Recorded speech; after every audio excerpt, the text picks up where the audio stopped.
মনি এবার নিজেই ডক্টর শামসুল হকের সাথে দেখা করতে যাবে আগামী পর্বে। বিস্তারিত জানতে সম্পূর্ণ ভিডিওটি দেখতে থাকুন। আসসালামু আলাইকুম প্রিয় দর্শক, সবার কি অবস্থা? হাজির হয়ে গেলাম দীপ্ত টিভির নিবেদিত মাশরাফি জুনিয়র নাটকের 1203তম পর্বে কী সব ঘটতে চলছে তার অগ্রিম খবর নিয়ে। অলরাইট, এই পর্বে আপনারা দেখতে পারবেন মনিকে দেখা যাবে সে অবশেষে তুতুলকে দেখতে আসলে তুতুল মনিকে জড়িয়ে ধরে বলবে, আসলে আমার স্বপ্নটা স্বপ্নই থেকে যাবে, আমার স্বপ্ন আর বাস্তব হবে না, আমি আর নিজের পায়ে হাঁটতে পারবো না। আর এই কথা শুনে মনি তুতুলকে জড়িয়ে ধরবে। মনি বলবে, শোনো, ধৈর্য ধরো, ধৈর্য ধরলে অনেক কিছুই সম্ভব হয়। তুমি হাঁটতে পারবে না কে বলছে? তুমি অবশ্যই একদিন হাঁটতে পারবে। আর এই কথা শুনে তুতুলের যে শাশুড়ি রয়েছে সে মনির উপর রেগে যাবে। তুতুলের শাশুড়ি বলবে, শোনো মনি, তুমি এসে যে সান্ত্বনা দিচ্ছ, এ সান্ত্বনায় তুতুলের কোনো কাজ হবে না। তখন মনি বলবে, শোনেন, আমি সান্ত্বনা ছাড়া এই মুহূর্তে আর কী বা দিতে পারবো।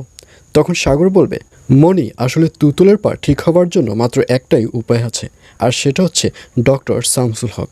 ডক্টর শামসুল হককে যদি দেখাতে পারি তাহলেই সে একমাত্র তুতুলের পাটি ঠিক করে দিতে পারে। আর এই কথা শুনে মনি বলবে, তাহলে আপনারা কেন দেখাচ্ছেন না? তখন সাগর বলবে, আসলে তাকে দেখানো অনেকটাই টাফ, তাকে দেখাতে হলে 1 বছর আগে থেকেই সিরিয়াল দিয়ে রাখতে হয়, কিন্তু আমরা সেটি দিতে পারিনি, যার কারণে তাকে আমরা দেখাতে পারছি না।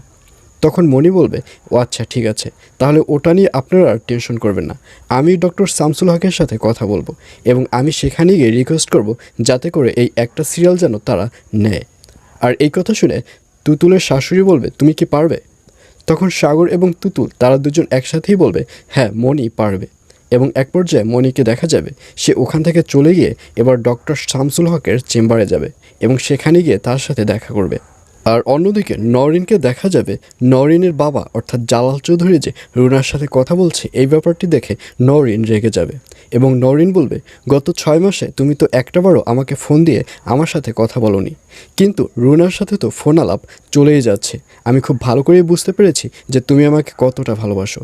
আমি আজকেই আবার আমেরিকা রওনা করব। আর এই কথা শুনে জালাল চৌধুরী বলবে, না শোন, আসলে তোকে আমার এই মুহূর্তে খুবই প্রয়োজন, তুই এখন আমেরিকা গেলে আমি কী নিয়ে বাঁচব? তখন নওরিন বলবে, আমাকে কেন প্রয়োজন? তখন জালাল চৌধুরী আর রুনার সাথে জালাল চৌধুরীর বিয়ের কথাটা বলেই ফেলবে। জালাল চৌধুরী বলবে, আসলে রুনার সাথে আমার বিয়ের কথাবার্তা চলছে, আর এর জন্যই এই মুহূর্তে তোকে আমার প্রয়োজন রয়েছে। আর এই কথা শুনে রীতিমতো অবাক হয়ে যাবে নওরিন। নওরিন বলবে, এটা তুমি কি বলছো? এই বয়সে তুমি বিয়ের চিন্তাভাবনা কেন করছো? এইসব বলে নওরিনকে দেখা যাবে সে রাগ করে সুজনের কাছে চলে যাবে এবং সেখানে গিয়ে এই ব্যাপারগুলো বলবে।